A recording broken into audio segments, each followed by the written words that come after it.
Hey y'all. Are we live? Hold on, I'm gonna put myself on mute. Hold on.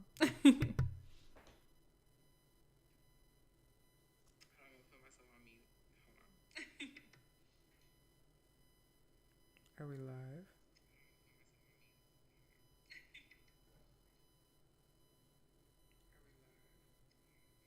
Oh wait, I don't think I'm on mute. Ooh.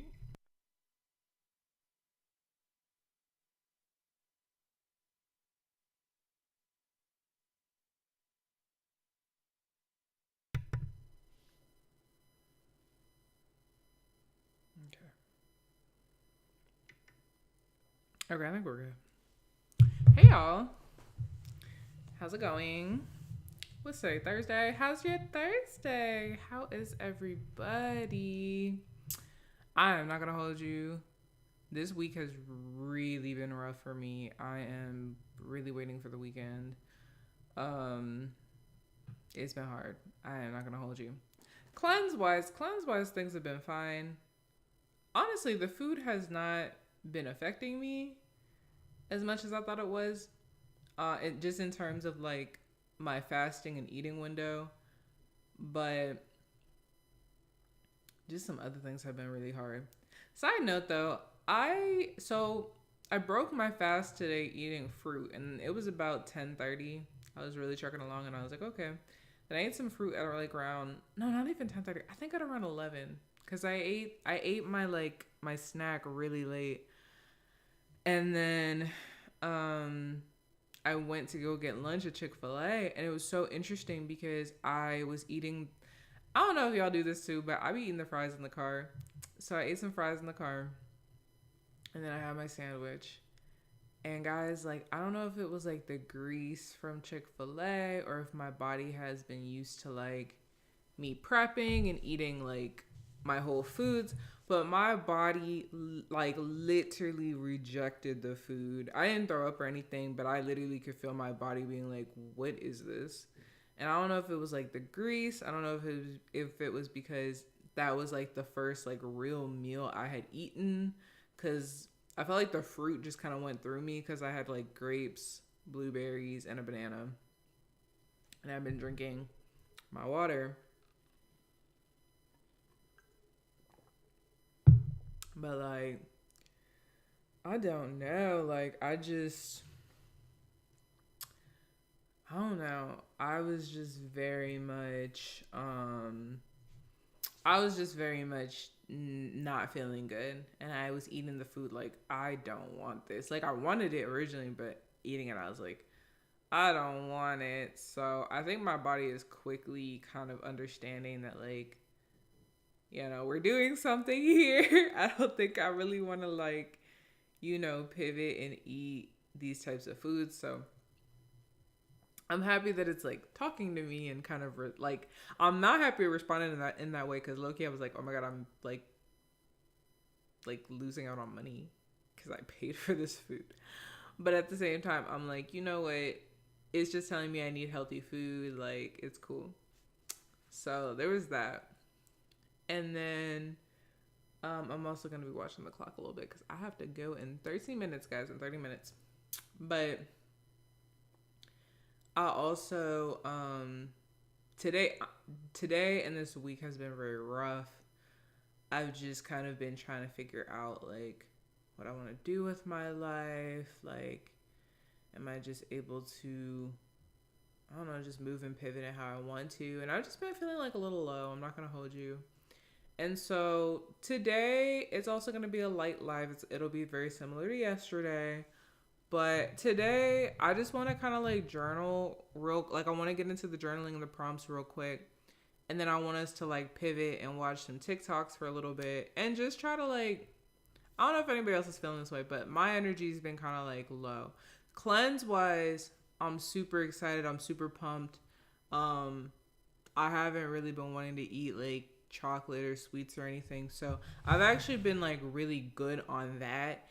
And I'm amazed because some of the stuff that's, been happening in my personal life, like I haven't turned to that, you know what I'm saying?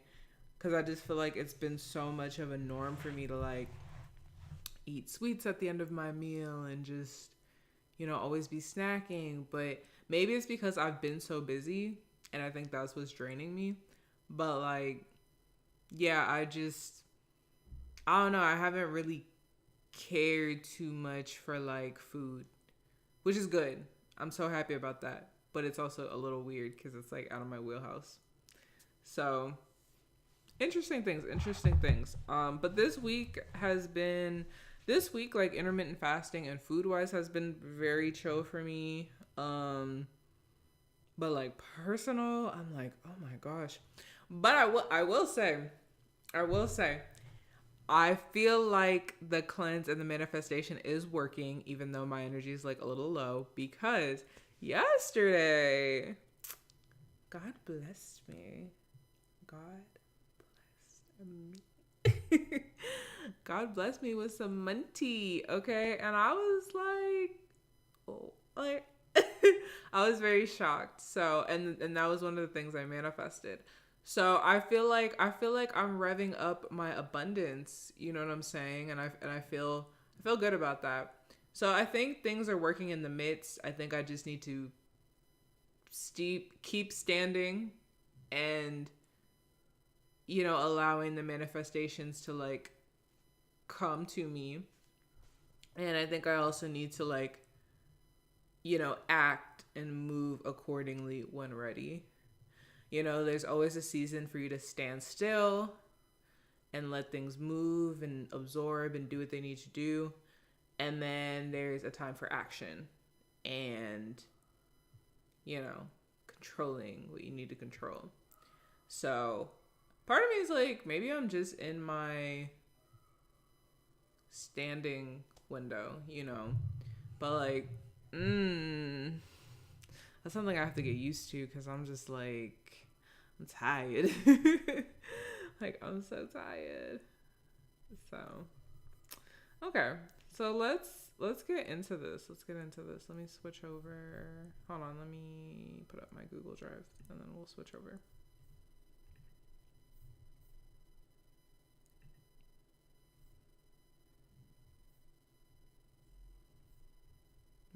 Okay. And then hold on 1 second, guys. I just want to make sure that you guys are seeing what I'm seeing. So I'm just going to move this really quick. Okay, we can see. Great. Okay, guys. So today, let me just try to zoom in a little bit more. Today we're on day 3. So today's prompt, I'll read it out loud to you. Today's prompt, we are going to be answering the question on reflect on why letting go feels challenging. What fears or emotions come up?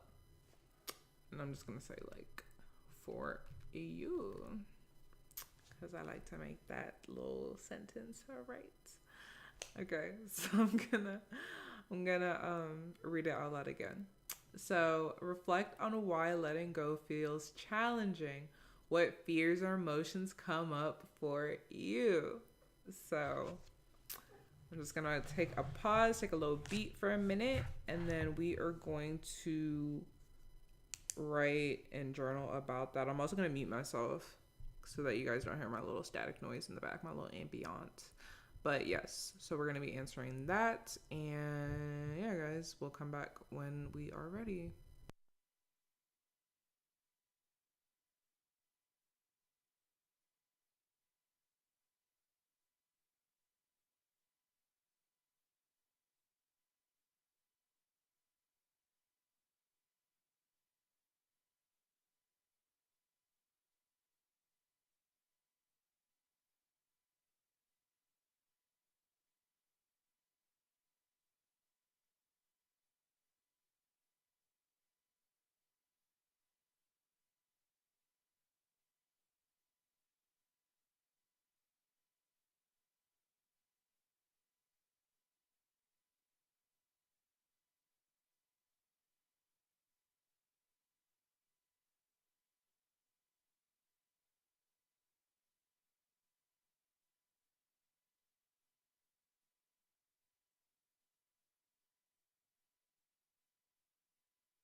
Okay. Are y'all done? Are y'all done? If you're not done, feel free to pause me. But if you are done, then let's come back. Okay, so for my response, I'm actually in a place where I'm fine letting this go. However, the real challenge is when I'm in a social setting. It feels like, or there is a fear of me being pressured, whether that's by myself or with others, and also being pressured like with events like birthdays or holidays, and then my emotions are nervousness, forgetfulness, and anxiety. And yeah, guys, like I haven't really been outside like with friends or to events and stuff like that, because it's only been 3 days, right? And I've just been working, so I haven't really been like out. I'm gonna be like seeing a friend on Friday, and I'm gonna be out this weekend, so I think that'll be the real challenge for me. Not really in the intermittent fasting way, but more in the like chocolate, sweets, all that type of way. Um, because I think some of it's gonna be like muscle memory, right? So, if I'm just doing what I'm doing and I'm not really, thinking about the cleanse, I might, slip up and pick up a cookie. Like, I don't know. So it's just kind of for me, being more conscientious of, again, what I'm putting in my body, um, what the rules are around the intermittent fasting too. Because if I'm like out too late and people are drinking, then it's like, okay, like it's like that peer pressure, but not really like from others, but more for like for myself, where I'm like, oh my gosh, like everybody's drinking and like having a good time. Like I want to have a good time. And so I'll have to like be prompt, and I'll have to be more cognizant. Like I'll be like, do I want to pick up my little penny pen today? Or, do I want to like, you know, bring a bottle of water with me? Stuff like that. Or should I even be going out? You know what I'm saying? Like maybe I should be staying in for the 60 days, which I will not be doing. But like maybe on some days, if I know like if I go to this certain place and I'm gonna drink, like maybe I either go early, like I go earlier than my 9:30 window, or I go to another space, So it's just more of like trying to work around this and being cognizant and everything. So yep, that's what I had. And so yeah, so that's what we got going on today. And I'm gonna try to stay on for a little bit longer. But I do have to hop off in a little bit. But what I wanted to do was also just try to just have like a little time where we look at TikToks, TikToks about motivation.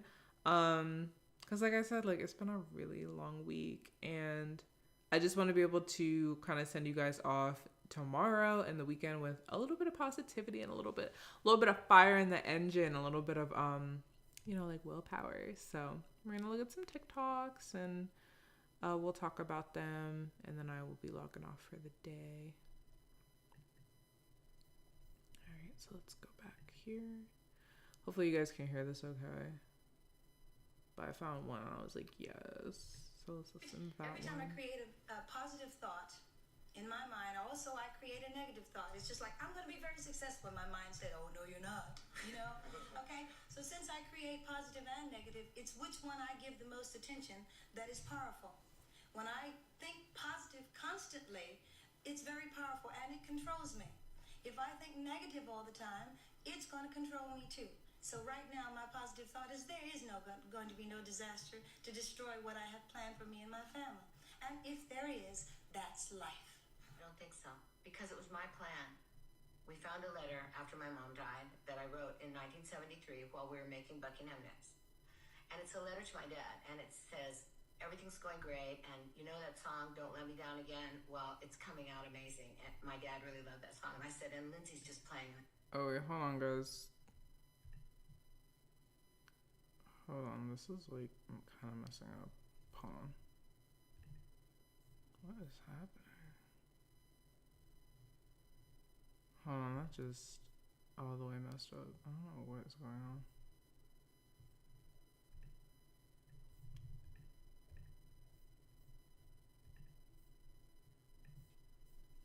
What is this doing?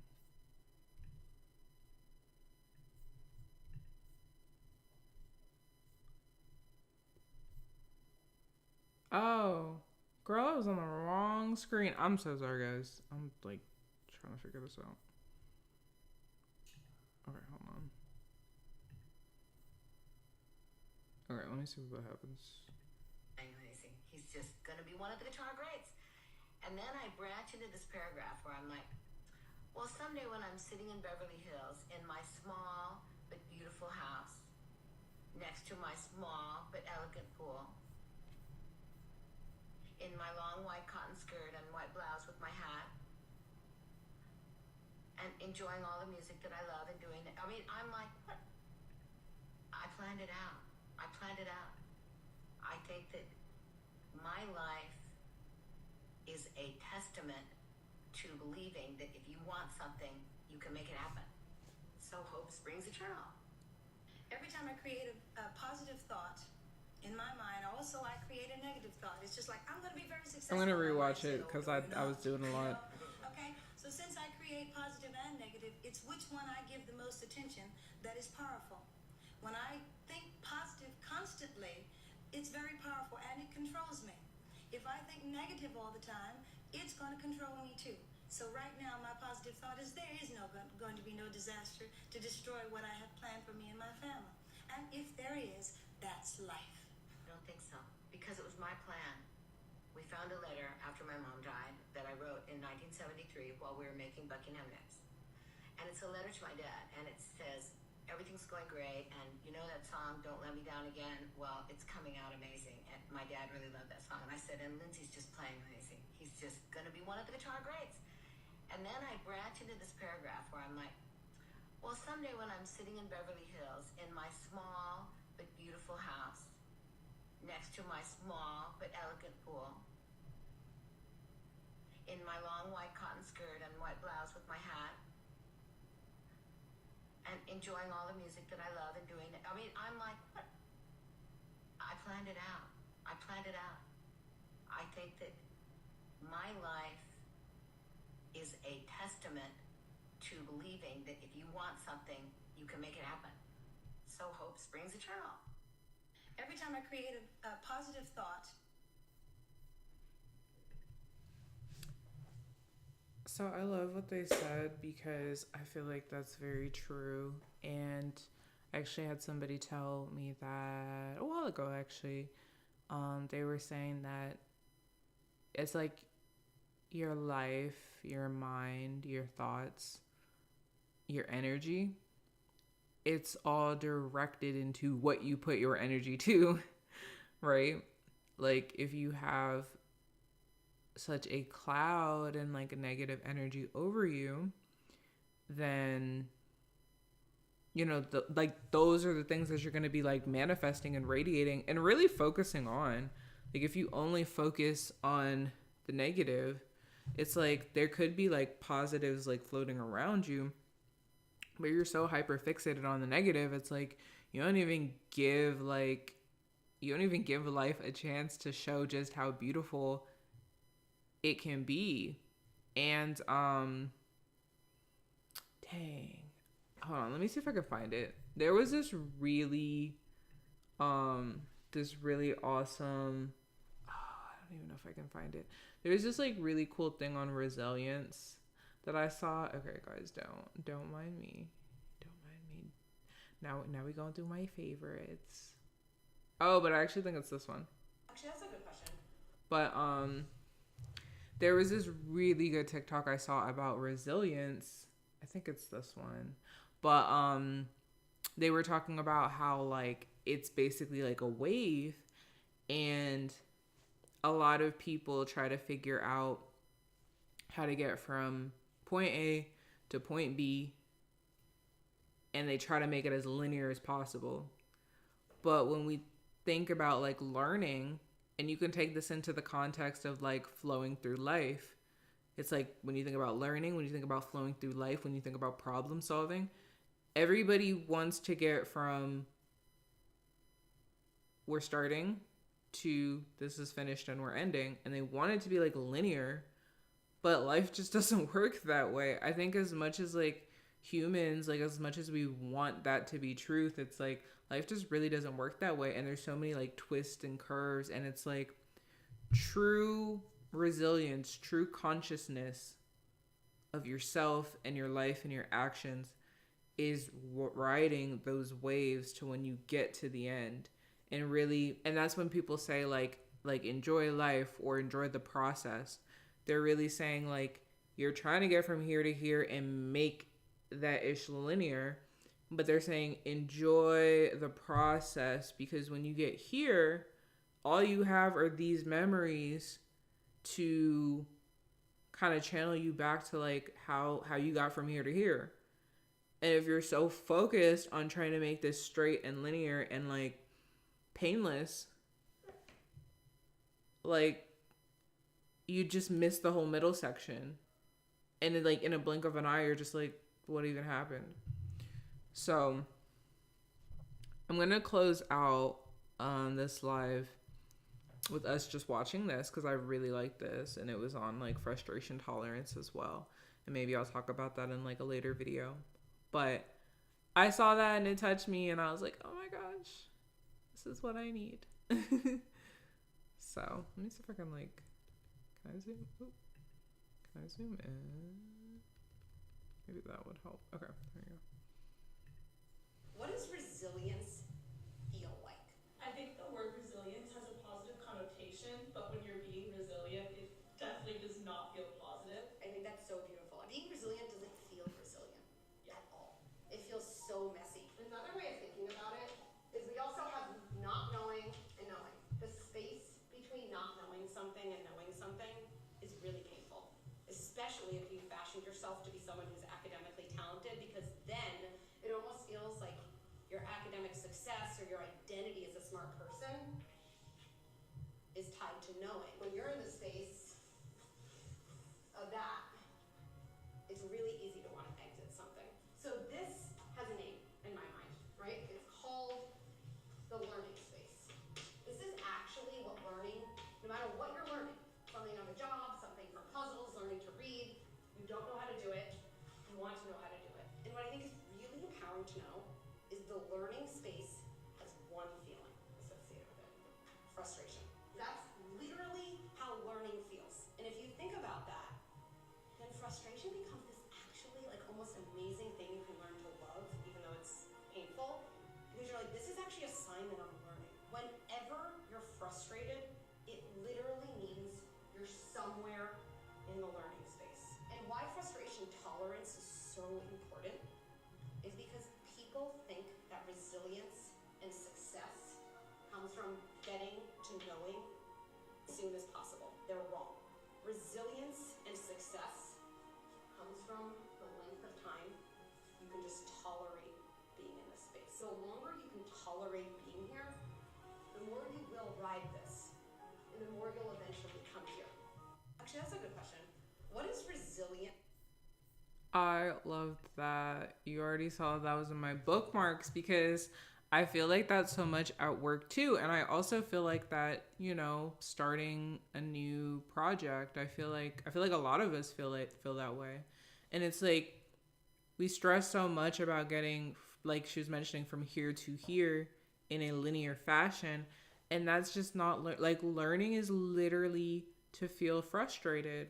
It's literally to feel frustrated and inquisitive until you get to a level of knowledge where, you know, you're always learning, but it's like there's these like levels and these buckets, right?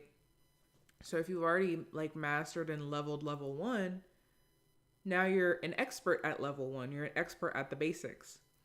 But when you keep climbing and climbing and climbing, it's like there's like a new level of frustration that you're hitting. And you might be an expert in like the basics, but you know, when we kind of come into these like subcategories and you keep rising and rising and rising, you know, it's different. And that's why like some people say like I don't want to know it all. Like, I want to be around people that know more than me, that are, better than me, because you'll always be constantly learning and challenging yourself. And to her point, it's like the more you can sit with the satisfaction of just being hungry for knowledge and being hungry to learn.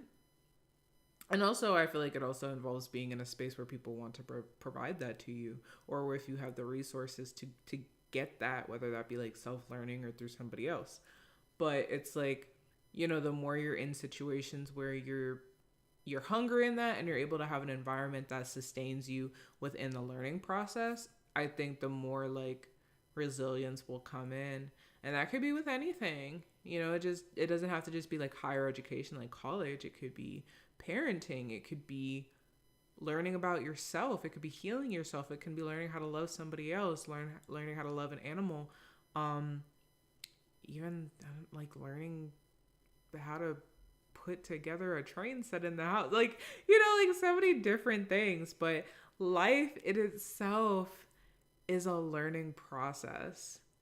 And if you really think about it, when we talk about adulting, when we talk about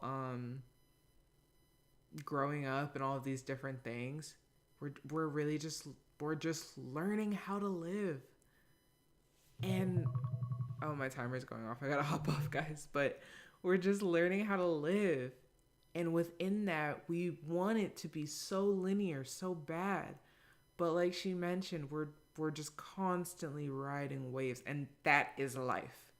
And I think it's like the more that people understand, like even with me, I'm still trying to understand it, but it's like the more that we can understand that like this is life and this is what life is giving us, and we just gotta like hop on and ride these waves. I feel like the more conscious we'll be. I'm not saying like we're gonna be like happy and everything's gonna be beautiful and great, but it's like the more we can kind of learn how to build that resilience as we get to the end, which is really inevitably our lives.